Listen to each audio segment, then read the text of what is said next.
Hello, everyone. Welcome to the March 11th Call of Duty Slate DFS breakdown. We're going to hop straight into it. I think there's actually not a lot of interesting stuff. There is one interesting tidbit here. Uh, Quickly before we start and say anything on the London side, Gizmo is actually not going to be playing. He had to return home to the UK.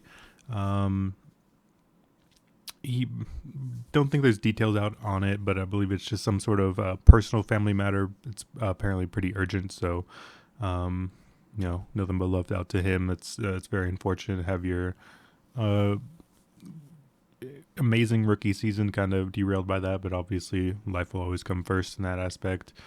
Um, I don't think this will matter too much. When we do look at going back to last game in Call of Duty Cold War, we go to player stats.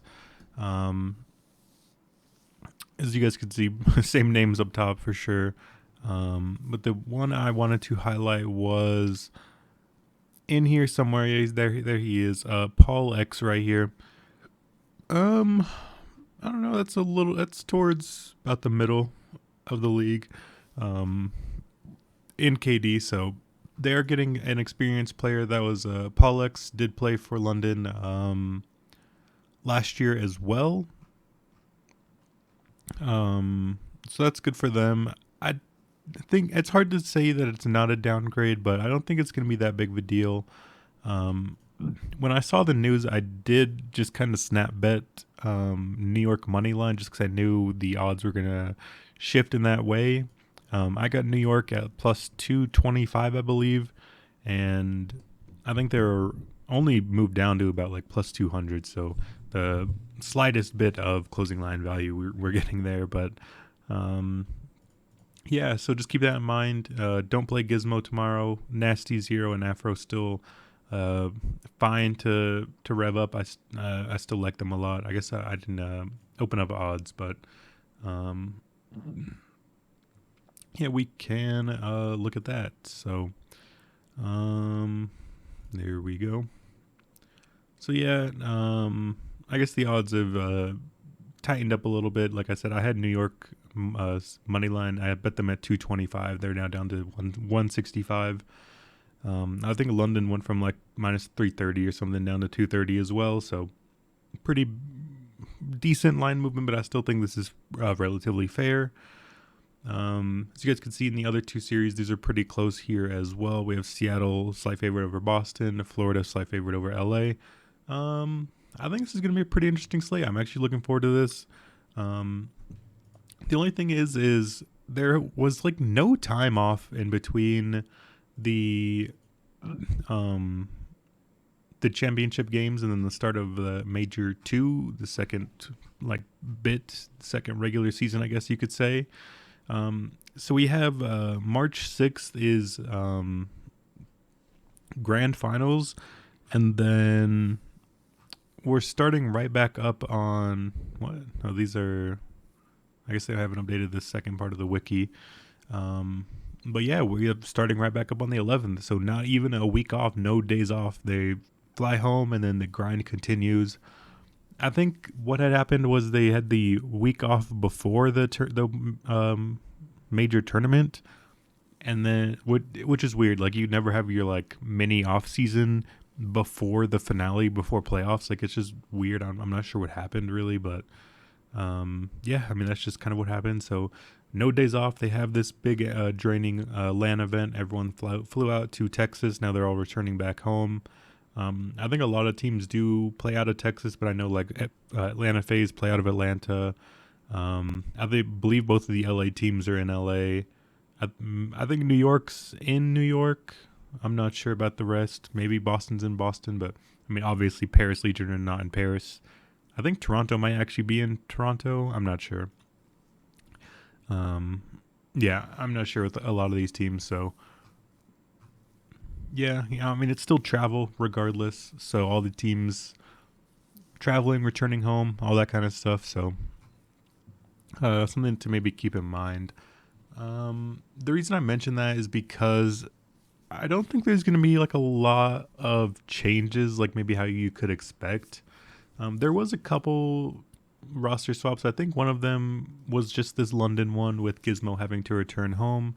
Again, I still think they're going to be fine. I kind of wish the news has been out for a couple of days, I think, and DraftKings has yet to add Pollock, so it looks like he's just not getting added. That's a little unfortunate, but I would have been looking to load up on some Pollock. I still think he's a pretty good player. The other one was in the Paris one, but we'll talk about Paris when we have a Paris slate. They ended up making a roster swap as well, and I actually kind of like the trajectory of Paris, but again, we'll talk about that when we get there. The first series up, London versus New York. I guess one quick thing before we get into the series. I still think there's definitely a lot of viability in mixing and matching teams and players without trying to go heavy in like stacks. It's obviously a lot riskier. It's a lot it's a lot higher risk, higher reward sort of thing. Don't know if I'm necessarily trying to do that a lot at the moment, just because of how these slates are looking. Like if I'm personally looking to enter single entry stuff, then I'm just gonna stack normally with like 3 2s, or I guess it'd be 3 3s or something like that. So that's kind of the thing to keep in mind. I still think all these games are more than likely going to be 4, maybe 5 game series. I think there's going to be a lot of close games, a lot of close series, and that can open up more possibilities and combos when it comes to players. I think the only time a stack really matters is if one team has a very dominant edge in a particular game mode like hardpoint. I think that is something that rears its head here in the first series. Good transition. We went to player stats, so transition ruined. The first one up is, of course, London against New York. London is going to be the favorite here. They were larger favorites, but know how that goes. This one's honestly a little tough for me. I think, obviously, right off the bat, we look at the hardpoint record there. 11-6. Pretty solid, amazing hardpoint on Berlin. Then we head over to the New York 0-10. They have yet to win a hardpoint in this game. When the matches mattered, I'm not going to count preseason kickoff classic. Yeah, I mean that's the real big thing here, especially when we look at things like overall KD here. Like the KD difference is just massive, and obviously that's what matters when it comes down to when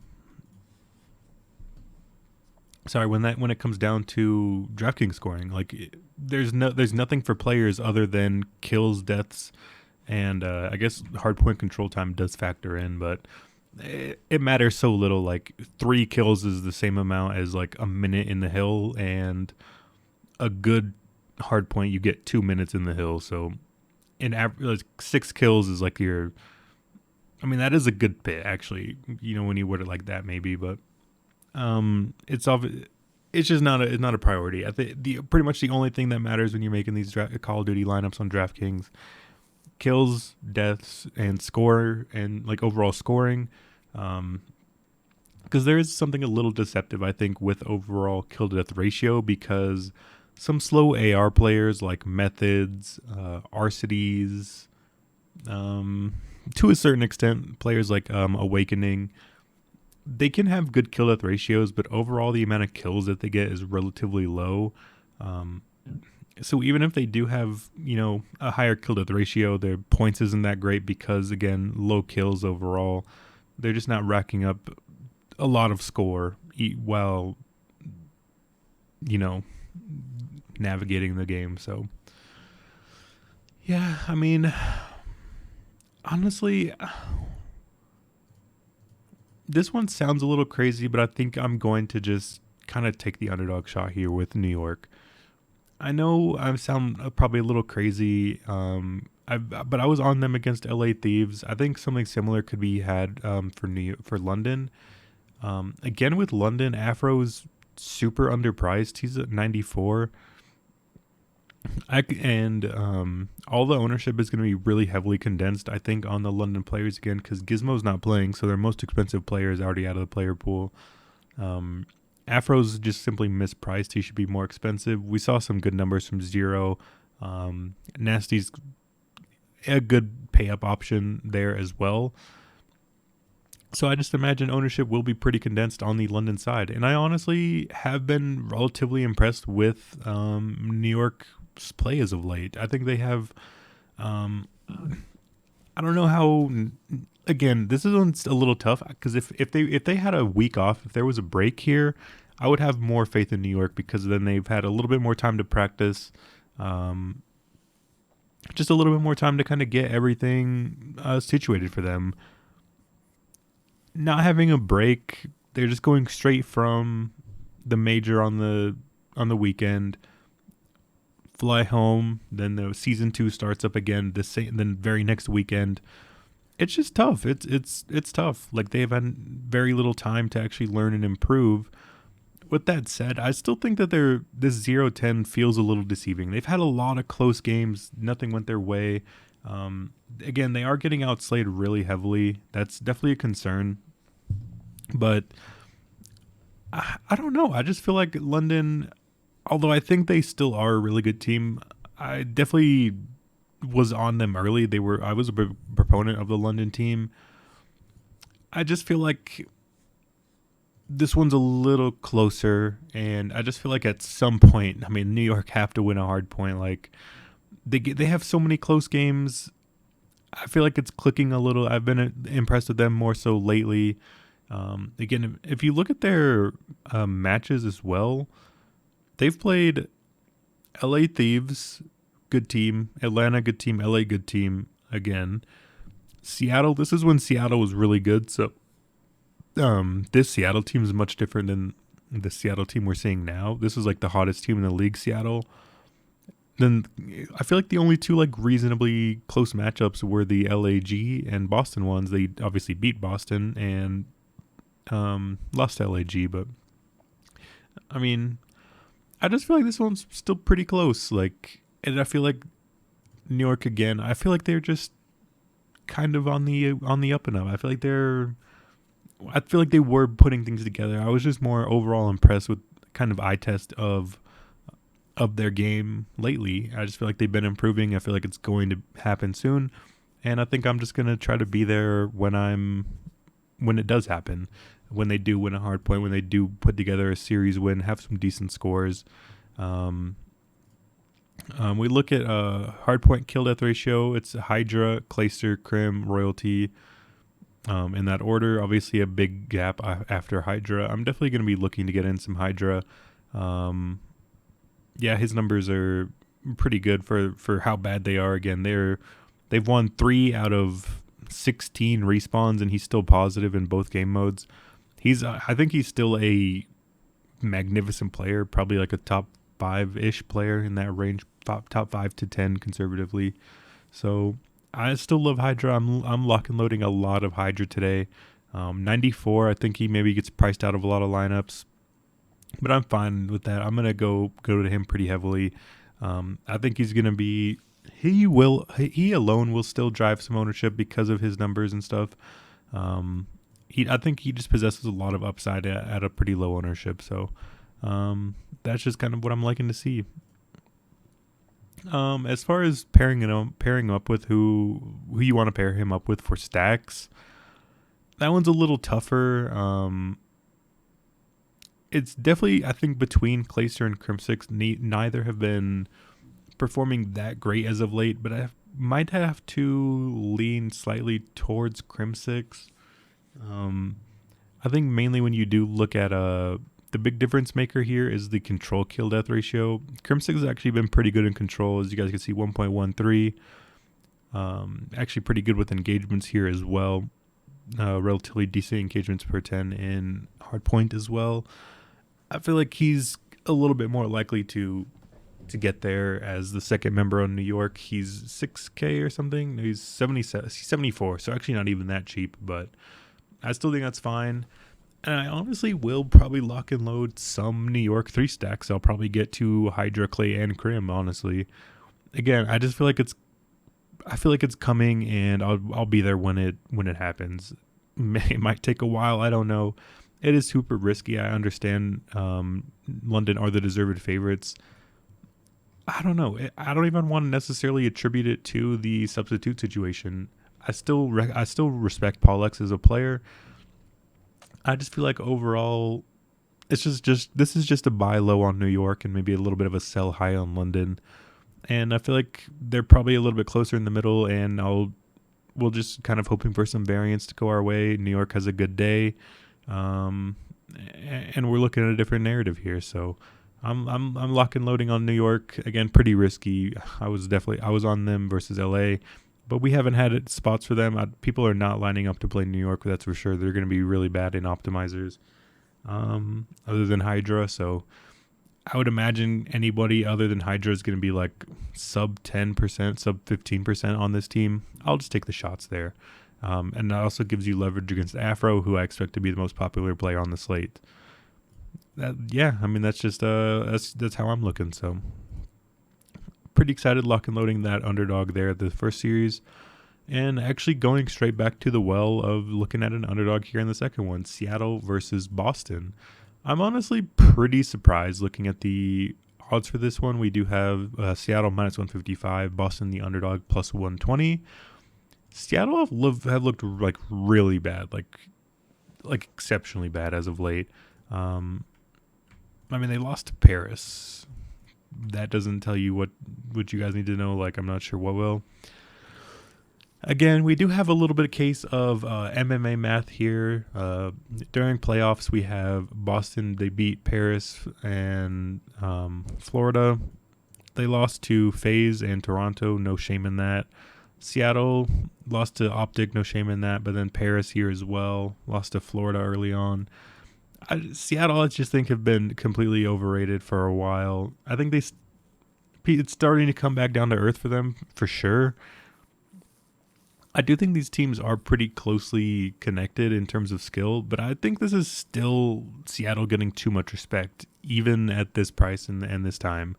That's all it comes down to, really. Like, I feel like when you do look at the whole context of Boston's record here, that reminds me of something I'll talk about in a second.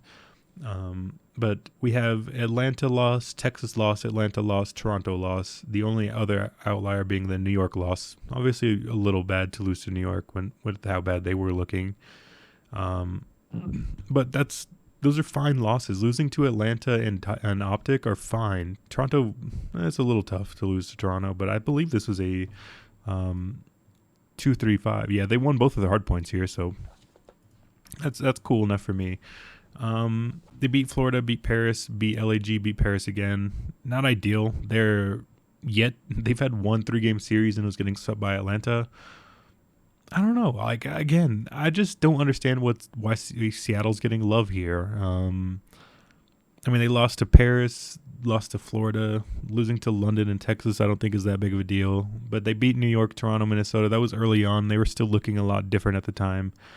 I think the wagon has just fallen off completely, and I just don't see Seattle as the favorite here, like straight up. I feel like the odds should be flipped. I feel like Boston should be the slight favorite. We've just seen a lot more consistency from them lately, and I think the main thing here, again, you guys are going to hear me talk about this, and something I failed to mention in the first series is Bocage, hardpoint. This is like the single most important thing for Call of Duty DFS at the moment, with how the game and how the map and stuff is being played. The amount of kills, the raw amount of kills and action that happens on a hardpoint Bocage is absolutely astronomical. You see like the 7th best player on Bocage score better than like the 2nd best player on most other maps.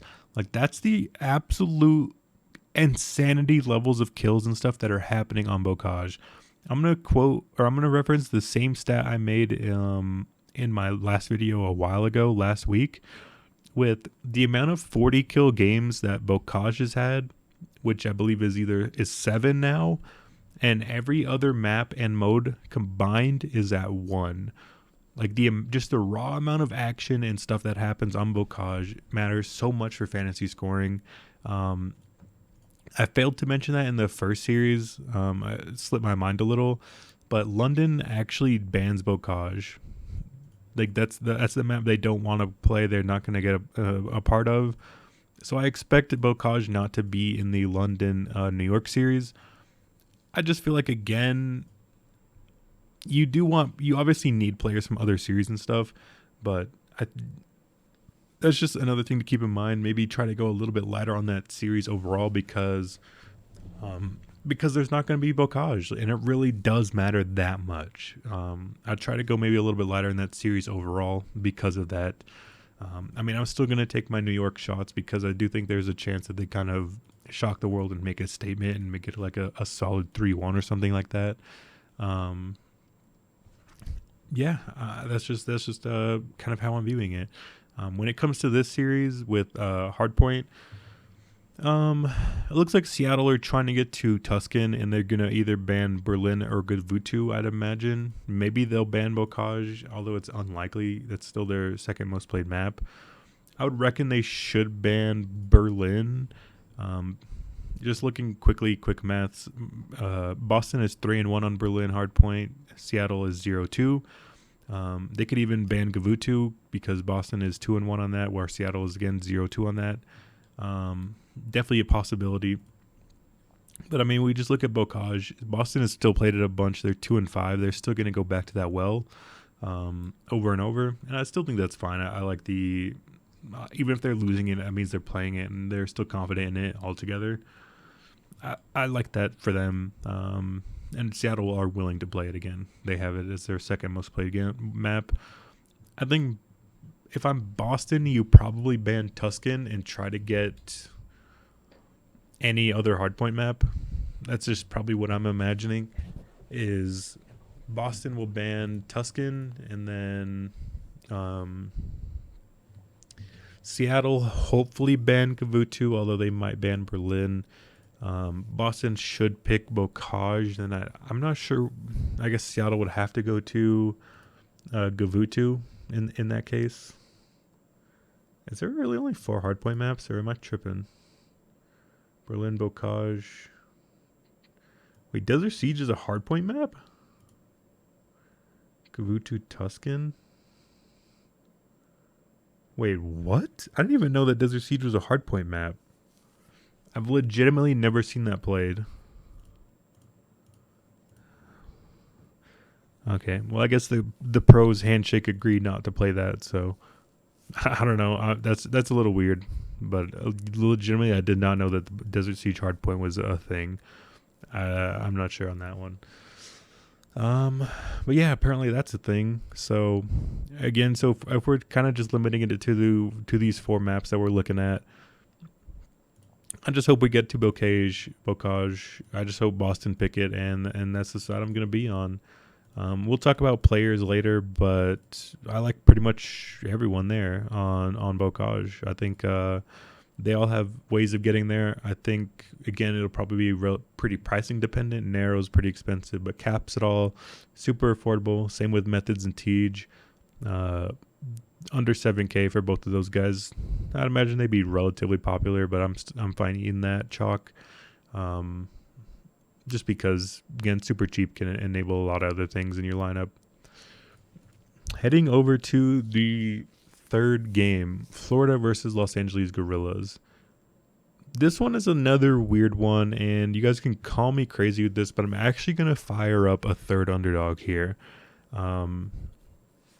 Florida versus LAG. Again, this one is just kind of confusing. I'm just kind of not sure why Florida is the favorite here. I feel like we've just seen a lot more overall from the LAG side.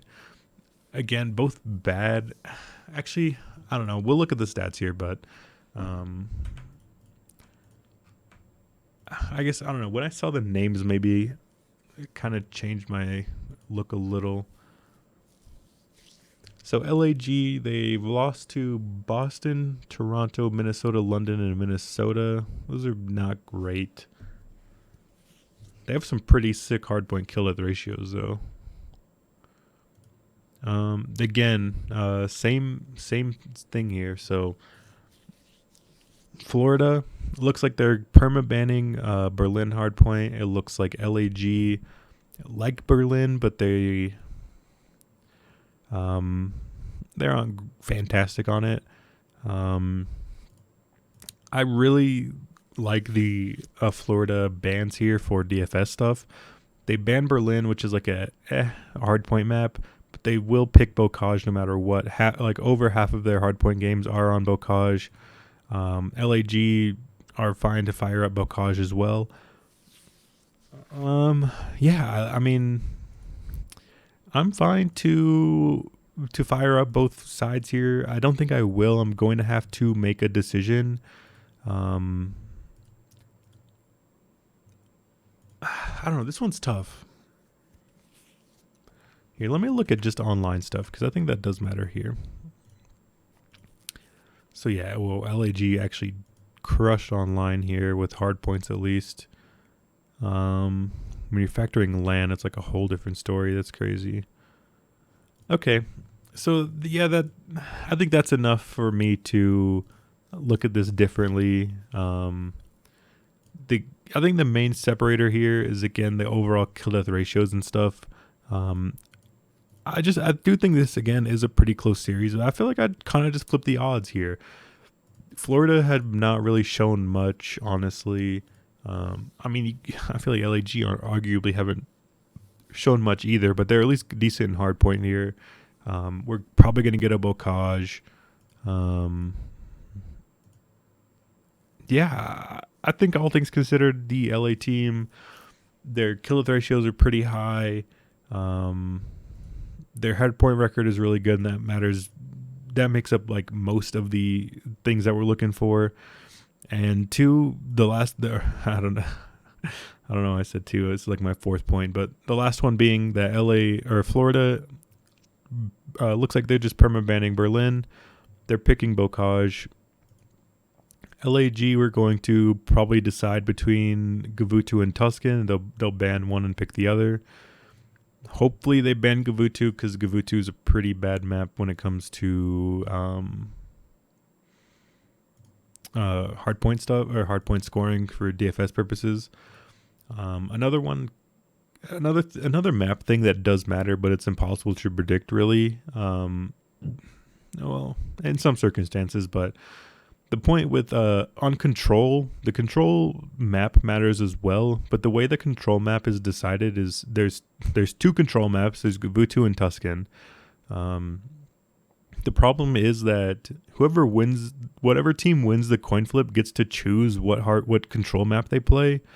It's extremely silly, but it is kind of the world we live in here, and like it's just gonna come down to a coin flip. Like if LAG, it looks like, I mean, I don't know what they're picking because these are relatively even, but it looks like maybe if they do pick Gavutu, then that's what their pick is going to be if they win the coin flip. But on the flip side, it looks like Florida have more Tuscan, so it looks like if Florida wins the coin flip, then we'll go to Tuscan. Tuscan control is better than Gavutu control. It's not really that much of a difference, but it does matter a little bit. Not as much as the Bocage hardpoint stuff, but points still stand. So yeah, I think that's gonna kind of conclude this one. We can start taking a look at some player stats. It's super odd one. I'm usually pretty heavy, like favorite oriented. I do like taking some shots here and there, so it's definitely very uncommon or pretty rare. Definitely a weird situation here where we have a triple underdog thing. I think overall, when we are looking at the context of this slate and of this game, I'm not sure exactly how I'm going to end up building and constructing my lineups. I'm probably thinking of just kind of firing up my strategy that's worked so far and going with 3 lineups, mixing and matching my 3 teams and kind of calling it there. Again, I feel like, the one thing that does matter a bunch, Bocage hardpoint, we're not going to see in the first series. We should see it in the second 2. So I just want to fire up a lot more Boston and LAG. I kind of want to just go a little bit lighter in the New York series. I think if you're looking at an objective way to probably approach a slate, which this is something I probably should do. I won't, but I probably something I should, is I should just make one lineup where I have 2 LAG guys, 2 Boston guys, and then Afro, just like a one-off of Afro from London. Go light on this one, but take the salary there with Afro. I think he's a really good value. And just fire up 2 Boston, 2 LAG players so that we can get the Bocage exposure that we're looking for, and all that stuff. So I think objectively that's probably like the best idea. But am I going to do that? Probably not. We'll see. I don't know. This is a personal dilemma I've been having lately, is where I want to build more variants, more lineup variations and stuff, but it's kind of going against what got me here. And usually way I've kind of built up my bankroll and my successes have been just making that one lineup, putting it in all the single entry stuff and kind of raking in cash that way. So I don't know. Maybe I'll end up doing both. Maybe I'll just invest way too much money. I'm not sure, but we'll look at. I don't know. This is going to be weird, but I'm just going to set it to Major 1 qualifiers, just the online stuff. I do think online versus LAN matters that much. We'll look, I guess we'll just go down in order. Looking at Boston, we have Capsidol, Methods, Tej, and Narrow at the bottom. I do think Narrow's been coming around a little bit more as of late. Actually, you know what we should do is we'll look at these stats in the team section, because there's an important stat that doesn't show up in the player section for some reason. So we'll look at Boston. Again, look at Major 1 qualifier, just the online regular season portion. The main thing here that matters, I think, we'll sort by overall kill death and control and stuff. But the one that matters here the most is kills per 10 minutes and engagements per 10 minutes. So Method's engagements are really, really low. His kills per minute are really, really low. This is, again, one where his kill death ratios looks pretty decent, but his kills are pretty low. He's a pretty low-scoring player overall. Really low hill time, really low kills per minute, decent kill death ratio, but I think that's a little bit of a bait. So when I'm looking at the Boston guys, I think mixing and matching, I like Capsidol number 1, probably Tej number 2, and then mixing in some Narrow. I'm probably going to try to get away from Methods. I think, again, when you look at his hill time's pretty low, his kills per game are low, and I think that's just really bad when we're looking for a lot of action on Bocage. I think there's definitely a scenario where Narrow has more fantasy points despite having a worse kill death ratio. I could see Narrow even going negative into Bocage and having more points than Methods. I think loading Boston that way is going to be my approach. I like it a lot. When you look at control, it's not great for the other guys. This is definitely where Methods can make up some ground there. But again, that's definitely looks more towards TJ Halley and Narrow. I do think these numbers are a little low for Capsidol overall. I think he should be picking these up a little, but it kind of is what it is in that aspect. So it happens. We'll look over on the LAG side, because I think this is a little bit more important. I think overall their kill death ratios and stuff are looking really good.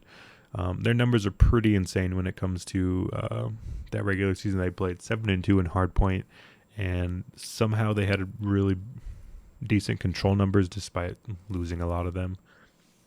So off the top, we have Hook and Gunless high in the hardpoint, and then for the control, we have ASIM and Gunless in the control. So Gunless definitely number 1 option there. I wonder what his pricing is, whether that's fixed or not. Nope, he's still 76, super cheap there for LAG Gunless. So lock and load him, definitely going to be doing that. Hook the Nuke, he still has not kind of hit the way I've been hoping for. His overall numbers are pretty good. I think it's definitely getting carried heavily by his really good hardpoint and search and destroy. His control numbers are bad, but again, odds are there's only one control a series at most and at least. There's always just one control.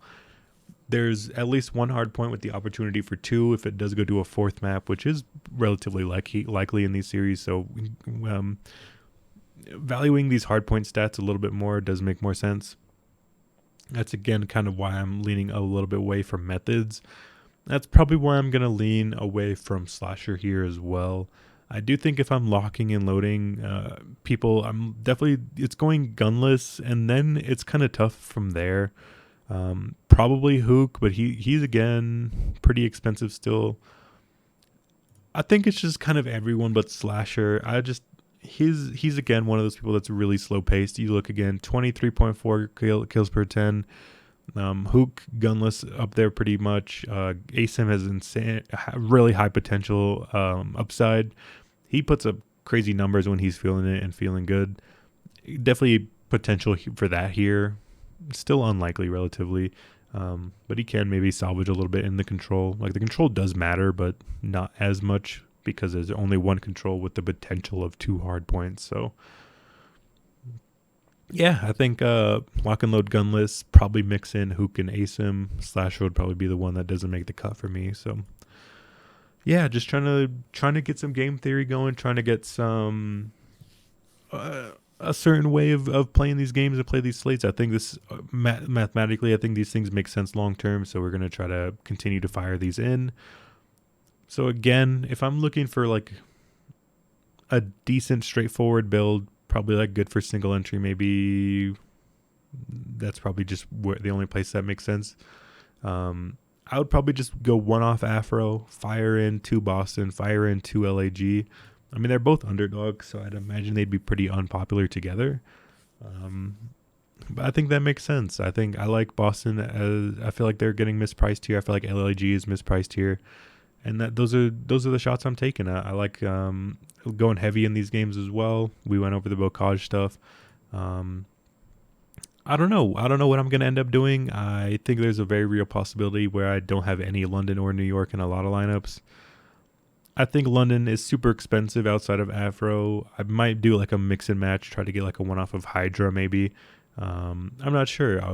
I think after looking at everything and looking at the context of the whole slate, having no Bocage, 2 having a sub situation, 3 New York's numbers are looking really bad overall. It just all kind of screams like an avoid situation or go lighter. So I think loading in Boston, LAG make a lot more sense. Mixing and matching some other players, maybe one-offs from this like London, New York series makes sense as well. So that's going to be my approach tomorrow. I'm looking forward to it. I think it's going to be a pretty good slate. I'm pretty excited for these games. I'm really excited to kind of test out where my knowledge, I guess, is on the league.